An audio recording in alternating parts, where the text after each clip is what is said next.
Hello viewers, welcome back to my channel Roja's fashion. ఈ రోజు నేను పొటల్స్ కర్రీ చేస్తున్నాను. దీన్నే కొన్ని ప్లేసుల్లో పర్వలని కూడా అంటూ ఉంటారు. ఇప్పుడు నేను ఈ పొటల్స్ని రౌండ్గా చక్రాల్లాగా కట్ చేసేసుకున్నాను. నెక్స్ట్ స్టవ్ వెలిగించి ఒక బాండీ పెట్టుకొని 2 స్పూన్స్ వరకు ఆయిల్ వేసుకొని ఇప్పుడు రౌండ్గా కట్ చేసుకున్న ఈ పొటల్స్ని నేను ఆయిల్లో వేస్తున్నాను. దీంట్లో చిన్న చిన్న పిక్కల్లా కూడా ఉంటాయి, అవి కూడా తినేవచ్చు. ఏమీ కాదు, పిక్కలతో పాటు కట్ చేసుకున్న ఈ పొటల్స్ ముక్కలను నేను ఆయిల్లో వేసుకొని ఒకసారి ఇలా కలిపేసుకుంటున్నాను. కొద్దిగా సాల్ట్ వేస్తున్నాను. సాల్ట్ వేయడం వల్ల ఈ పొటల్స్ ముక్కలు అనేవి త్వరగా మగ్గిపోతాయి అన్నమాట. అందుకనే నేను కొద్దిగా సాల్ట్ని యాడ్ చేశాను. ఒకసారి ఇలా కలిపేసుకున్న తర్వాత మూత పెట్టేసి స్టవ్ ఫ్లేమ్ని తగ్గించేసి ఒక 5 మినిట్స్ వరకు బాయిల్ చేయాలి. పొటల్స్ ముక్కలు మగ్గేలోపు స్టవ్కి ఇంకొక పక్కన చిన్న బాండీ పెట్టుకొని 1 స్పూన్ ధనియాలు, 2 స్పూన్ నువ్వులు, 1 స్పూన్ జీలకర్రను వేసి దోరగా ఫ్రై చేస్తున్నాను.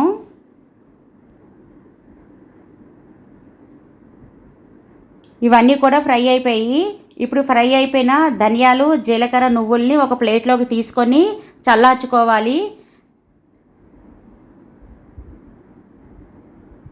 నెక్స్ట్ పొటల్స్ ఉడికాయో లేదో ఒకసారి చూద్దాము.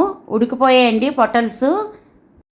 ఉడికిపోయిన పొటల్స్ను స్టవ్ నుంచి కిందకి దించేసి ఒక కడాయి పెట్టుకొని 5 స్పూన్స్ వరకు ఆయిల్ వేసుకొని ఒక ఆనియన్ పేస్ట్ని, ఒక 4 పచ్చిమిరపకాయ చీలికలను కూడా వేసుకొని ఆయిల్లో ఫ్రై చేసుకోవాలి.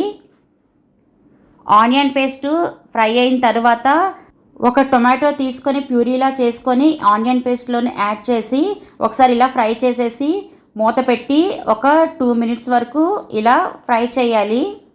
నెక్స్ట్ డ్రై రోస్ట్ చేసి పెట్టుకున్న ధనియాలు, జీలకర్ర, నువ్వులను మిక్సీ జార్లోకి వేసేసుకొని 1 అంగుళం సైజున్న అల్లం ముక్కను చిన్నగా చాప్ చేసేసి మిక్సీ జార్లోని వేసుకొని 5 నుంచి 6 వెల్లుల్లి రెబ్బలను కూడా వేసుకొని కొద్దిగా వాటర్ని యాడ్ చేసి మిక్సీ పట్టించేసుకోవాలి. చూడండి, ఇలా పట్టించుకుంటే సరిపోతుంది.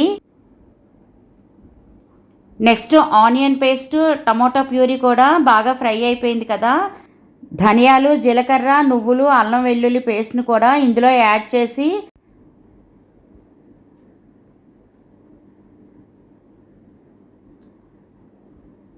½ table spoon garam masala powder, ½ table spoon పసుపును కూడా వేసుకొని ఒకసారి ఇవన్నీ కలిసేటట్లు కలిపేసుకోవాలి.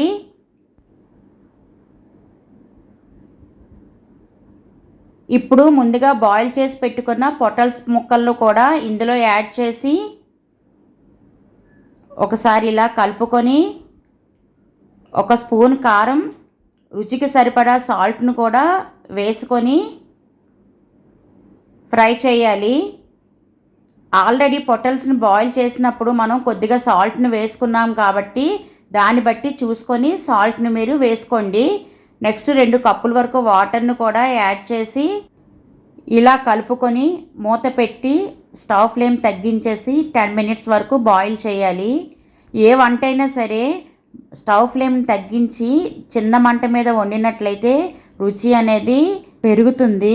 ఇప్పుడు ఈ పొటల్స్ కర్రీ కూడా దగ్గరగా ఉడికిపోయింది.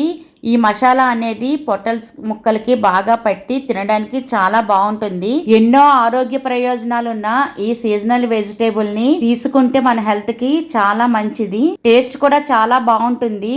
ఈ కర్రీని రైస్లోకి, రోటీలో కూడా తీసుకోవచ్చు. This is Roja signing off. Bye.